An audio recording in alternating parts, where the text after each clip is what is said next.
శ్రీ సచిదానంద సద్గురు సాయినాథ్ మహారాజుకి సాయి. శ్రీ సాయి చరిత్ర 771వ పేజీలోని 240వ నుంచి ఈరోజు చదువుతున్నాము.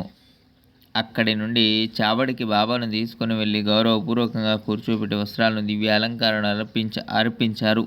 వారి శరీరానికి చందనం పూశారు. ఒకప్పుడు తురాయితో తలపాగాను, మరొకప్పుడు బంగారు కిరీటాన్ని లేదా ముదురు రంగు తలపాగాను వారి తలపై ఉంచారు. అందమైన జరీకోటును తొడిగారు. అందమైన రత్నాలు, ముత్యాల మాలలను ప్రేమగా వారి మెడలో వేశారు. ఒకరు వారి నొసటన పరిమళ కస్తూరి తిలకాన్ని దిద్దారు. ఒకరు వారి చరణాలకు ప్రక్షాళనం చేసి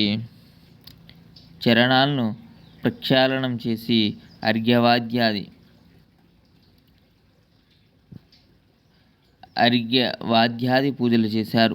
మరొకరు కుంకుమ పువ్వు కలిపిన చందనాన్ని అద్దారు. ఒకరు వారి నోటికి తాంబూలాన్ని అందించారు. బాబాకు పంచారతన కర్పూర నీరాజనాన్ని ఇచ్చినప్పుడు వారి దివ్య తేజస్సు యొక్క శోభ అనుపమానంగా కనిపించింది. పాండురంగమూర్తి ముఖం దివ్య తేజస్సుతో శోభాయమానంగా వెలిగిపోయేలా సాయిబాబా ముఖం కూడా తేజవంతంగా ప్రకాశించడం చూసి దురంధర ఆశ్చర్యపోయాడు. ఆకాశంలో మెరిసే మెరుగును భూమిపై నుండి చూడలేనట్లే సాయి నొసటన తేజస్సు చూడలేక కళ్ళు మెరిశాయి.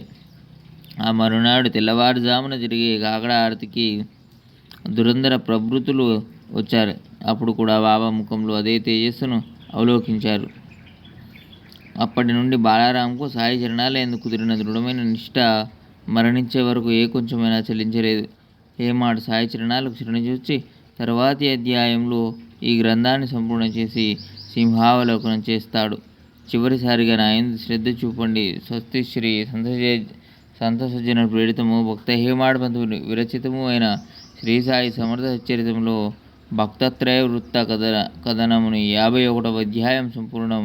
శ్రీ సద్గురు సాయినాథార్పణమస్తు. శుభం భవతు.